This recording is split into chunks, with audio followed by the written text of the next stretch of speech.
What's going on, Average Joes? Today, I want to talk to you about my top three from me of YA alternate futures.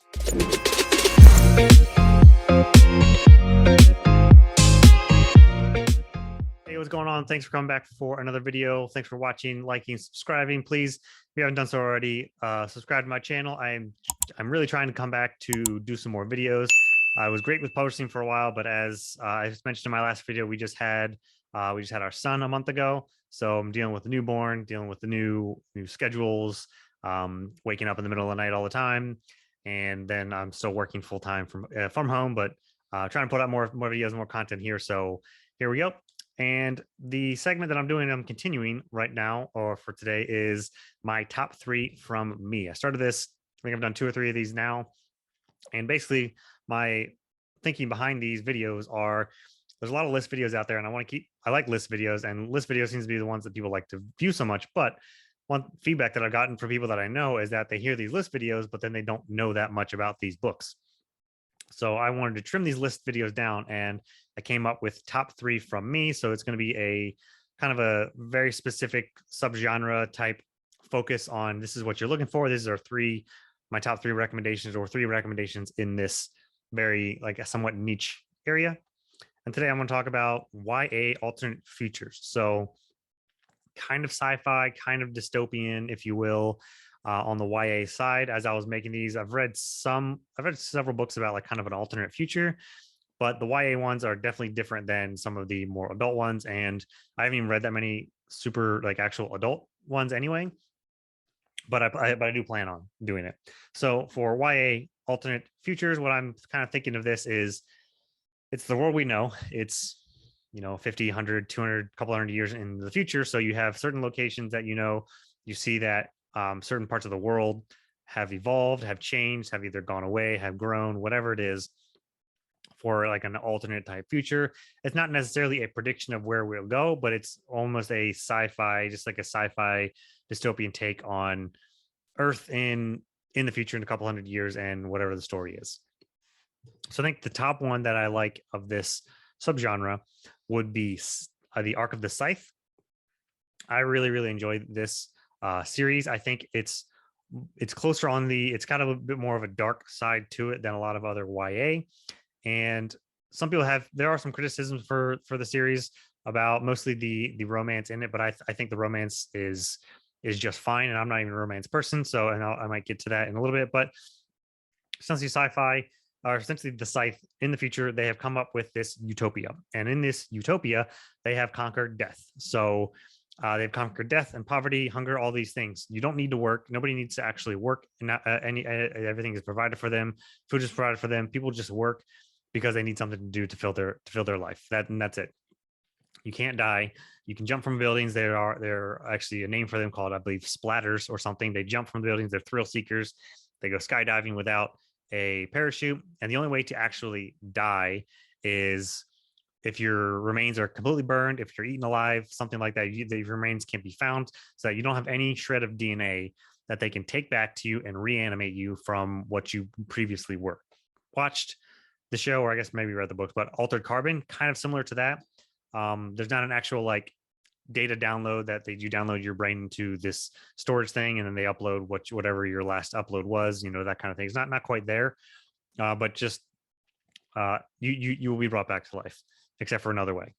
The other way, there is a population control. So they do have control on the population, so only certain people can reproduce, and you have to apply for it, and if you're granted for it. But for every life that comes in, a life does go out, and that's where the scythes come in. And the scythes are people who have a license to kill, essentially.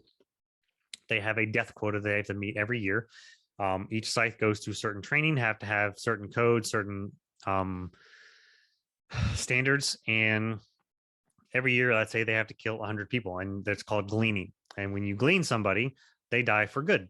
So, and every scythe has their own method. They decide what color robes they wear, what their killing method is, how they're going to glean, how they choose who they're going to die. Some people do it very randomly. Other people have a very methodical way to choose it. And this is one of the more interesting things that I like to even ask people. Like, if you were a scythe, how would you do your gleanings? How would you pick? all that stuff over your Roseby. You know, I think it's kind of an interesting topic, just to spitball or whatever. So that's the setup. And as you go through, there are more twists and turns. So within the Cythe community, there is a power struggle at times, or eventually there's a power struggle, and that causes things to happen, I guess you should say. And then there's also another entity working outside of the Cythe that is trying to uncover something and has a helper to help them do that, and which is kind of hard to, I guess you could say it's an AI that's working with a person to uncover some secrets and some other things that are happening behind the scenes that the Scythes don't know about. And these two things kind of happen, and they eventually come together in the third book, I believe, maybe toward the end of the second. Can't really remember, but there are a lot of twists. It is a very interesting concept, the world, and the plot gets deeper and deeper as it goes. But how everything ends in the trilogy, how everything is wrapped up, the ending of the trilogy is fantastic, and it's one of the better endings that I've read anywhere. And which is kind of funny because as I was reading the third book, I was like 2/3 through the third, or yeah, 2/3, 3/4 through the last book, and I was just like, man, I don't know how they're going to wrap this up. I was not confident. I was hoping they weren't going to take it in a direction that I thought they were, but then it happened, and the twists happened, like a couple of twists and a couple of plots happened, and it's like, wow, okay, that was done really, really well.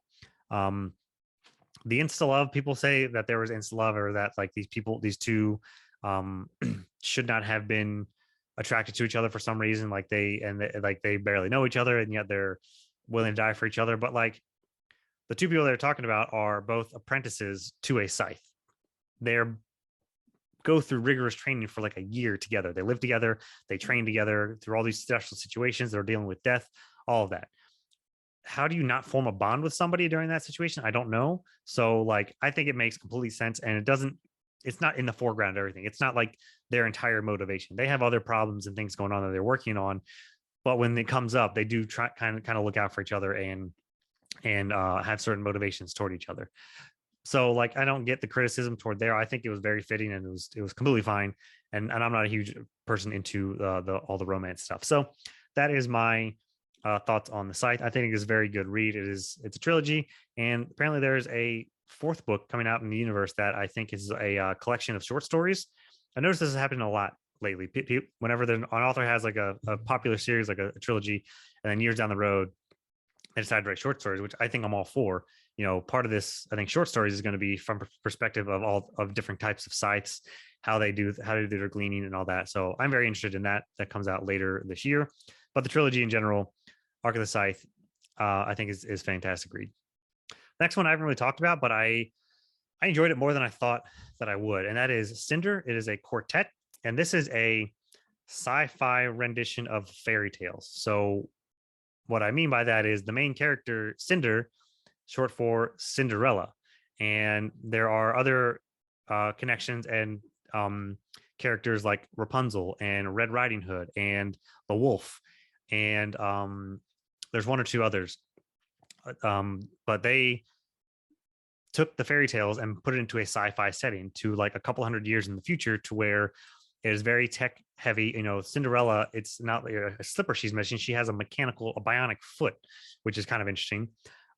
Rapunzel this isn't really a spoiler, but instead of stuck in a tower, she's stuck on a satellite. She's lived in a satellite for most of her life by herself doing some sort of thing.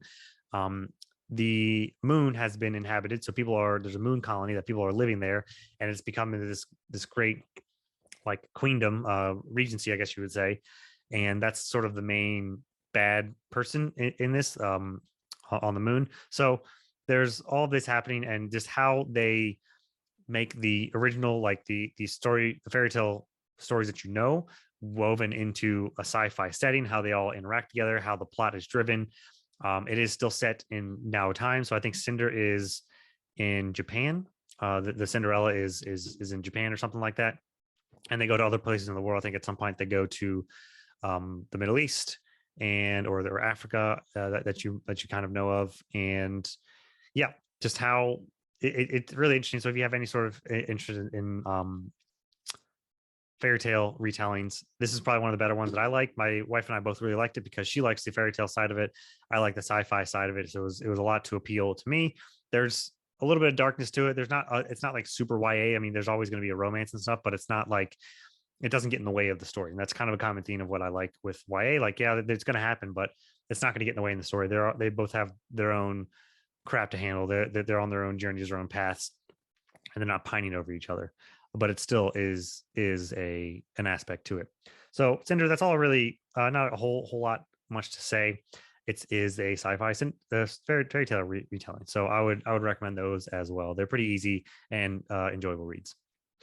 The last one I will say is the Legend Trilogy by Marie Lu, I believe.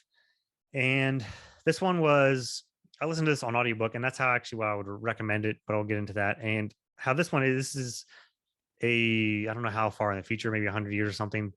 But I think one of the setups is that one of the more interesting things about this series is that you really see how the Earth can change over, a century or whatever. And in this setting, I believe the United States has divided into at least two nations. It might be three different nations. There's a civil war, and they just split. So there's like a very much authoritarian type setting that I think the main characters are part of, and then there's another one that's a bit more rebellious, that's trying to rebel against them.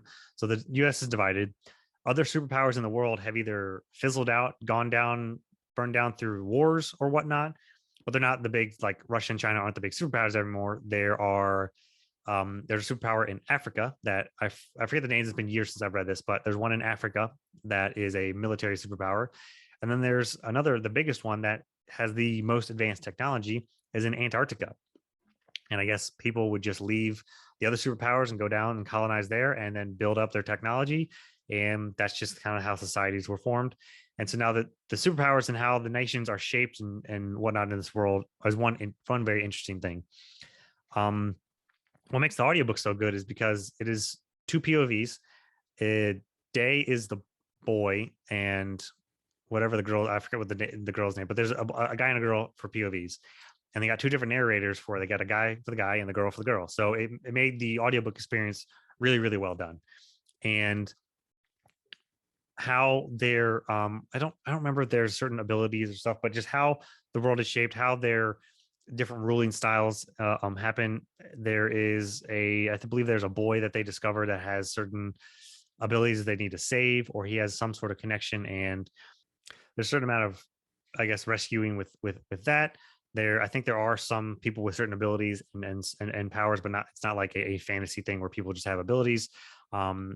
So it's very interesting in that regard. But also, just a fun fact: if you've ever wanted to read Marie Lu's story, I think it's a duology. Warcross is that one. It has to do with a big online type digital game with avatars, and it's a really good book. Warcross, the first book in the duology, is really, really good. That is based off of a game that happens in Antarctica in this trilogy. So because people liked the Antarctica and whatever the game was so much in that, Marie Lu decided to take that and make it its own duology story. So Legend, I would recommend. It's a very short trilogy, very easy read. And again, the romance isn't in your face, kind of crazy. It's still really good. So that would be my top 3 from me on YA alternate futures. They're not the biggest name series or books, but I like to kind of pull those out for so people can kind of hear about these anyway. And these are just ones that I've thought of. I am interested in what other ones you might have. So this is another way for me to ask you, in these specific settings, what would you recommend? And especially in the more adult setting, let me know what you would like, because I think I need to read some of those before I make an adult recommendation for my top 3 from me, so I have enough to choose from or to like. So let me